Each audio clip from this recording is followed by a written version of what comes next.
Halo, selamat malam pemirsa. Senang sekali Berita Satu Malam bisa kembali hadir menemani Anda. Seperti biasa, selain 3 berita utama tadi, selama 1 jam ke depan, kami akan menghadirkan beragam informasi, baik itu dari dalam negeri maupun mancanegara. Bersama saya, Patricia Papalia, inilah Berita Satu Malam selengkapnya. Di TV, bersatu menginspirasi. Kita akan awali Berita Satu Malam hari ini pemirsa dari Konawe, di mana mobil truk bermuatan kayu terjun ke Sungai Konaweha, Konawe, Sulawesi Tenggara. Sebelum terjun ke sungai, mobil truk menabrak dam truk perusahaan tambang lalu menghantam rumah dan juga kios warga hingga rusak parah. Pemirsa, Satuan Reserse Kriminal Polresta Magelang, Jawa Tengah berhasil meringkus 2 remaja pemotor yang membawa senjata tajam berupa celurit yang viral di media sosial. Akibat ulah kedua remaja bersajam tersebut, sebuah mobil mengalami kerusakan. Sementara itu, video sejumlah remaja bersenjata tajam menyerang seorang lelaki viral di media sosial dan menghebohkan warga Kota Banjarmasin, Kalimantan Selatan.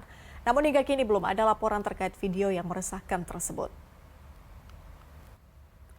Dari Banjarmasin kita ke Palembang, pemirsa, seorang polisi yang bertugas di Polrestabes Palembang ditusuk ketika sedang membeli roti bakar.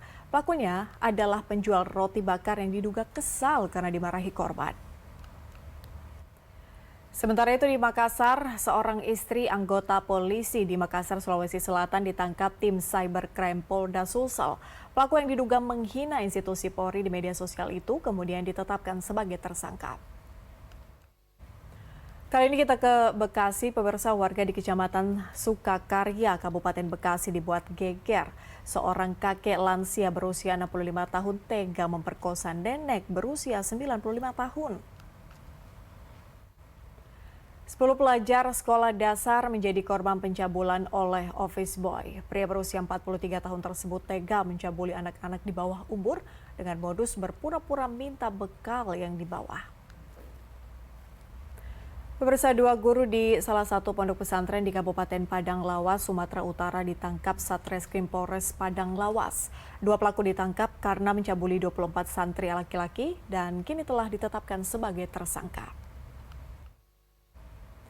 Sementara itu, Rumah Sakit Umum Daerah atau RSUD Ciareng Subang buka suara terkait kasus seorang ibu hamil yang meninggal saat akan melahirkan di rumah sakit. RSUD pun membantah akan adanya penolakan disebabkan karena kapasitas ICU yang penuh. Kita beralih ke informasi lainnya. Buntut bentrokan 2 kubu pendekar silat di Nganjuk, Jawa Timur, polisi menangkap 4 pelaku. Ironisnya, para pelaku yang ditangkap semuanya masih di bawah umur. 2 pelajar berseragam SMP terlibat aksi perkelahian 1 lawan 1 menggunakan senjata tajam dalam tawuran yang terjadi di Sukabumi. Sebelumnya, warga Kabupaten Sukabumi, Jawa Barat juga sempat digegerkan dengan tewasnya seorang bocah sekolah dasar yang dianiaya sekelompok pelajar tingkat sekolah menengah pertama.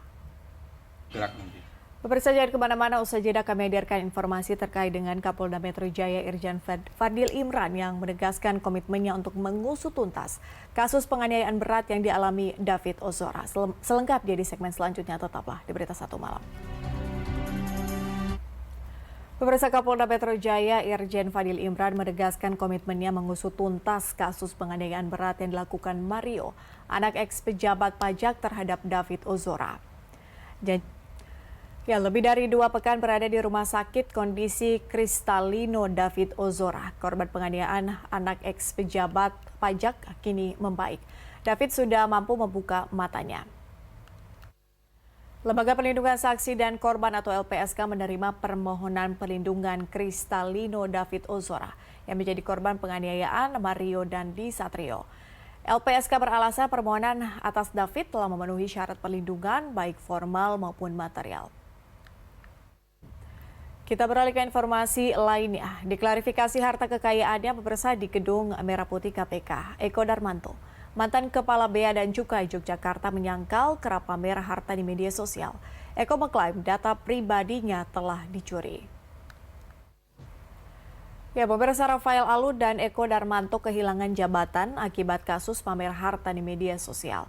Bahkan keduanya dipanggil KPK terkait harta kekayaannya.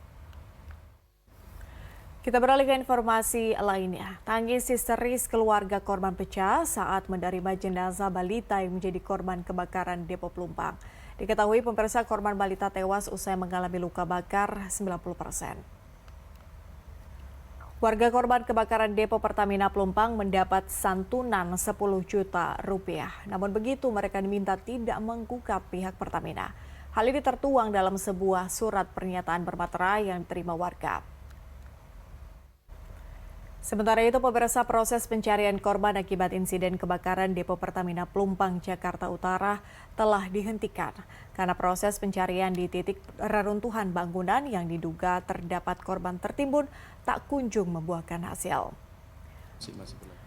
Kondisi memprihatinkan terlihat jelas pasca kebakaran hebat di Depo Pertamina Pelumpang, Jakarta Utara pada Jumat 3 Maret 2023, di mana banyak rumah terbakar.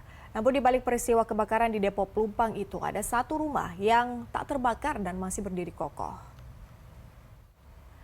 Kita update informasi terkait dengan longsor Natuna. Pemirsa, longsor yang menimbun puluhan rumah di Pulau Serasan, Kabupaten Natuna, Kepulauan Riau. Korban meninggal tercatat 11 orang hingga Selasa siang. Tim SAR gabungan masih mencari 47 orang yang dinyatakan hilang. Pemirsa, 8 korban tanah longsor Natuna yang berhasil evakuasi tiba di Pelabuhan Dwi Kora, Kota Pontianak, Kalimantan Barat. Korban dibawa dengan kapal. Dari ke-8, kita beralih ke Kupang. Pemirsa, 1 pekan diberlakukannya perubahan jam pelajaran untuk siswa kelas 12 sekolah menengah atas di Kota Kupang, Nusa Tenggara Timur. Terlihat masih banyak siswa yang terlambat. Para orang tua juga mengeluhkan kesiapan mental dan juga fisik serta keamanan anak mereka. Pemirsa, seorang guru honorer sekolah dasar negeri di Kabupaten Boa Lemo, Provinsi Gorontalo berniat menjual ginjalnya. Aksi nekatnya itu ia unggah di media sosial karena gaji selama 2 bulan belum dibayarkan. Pemirsa, banjir yang melanda sebagian besar kawasan Pati, Jawa Tengah tak menyurutkan aksi petugas pemutakhiran data pemilih untuk bekerja. Menembus banjir, mereka melakukan pencocokan data pemilih demi suksesnya penyelenggaraan pemilu 2024. Presiden Joko Widodo memantau langsung panen padi petani saat berkunjung ke Bandung. Kami hadirkan informasi selengkapnya usai jeda berikut. Tetaplah di Berita Satu Malam.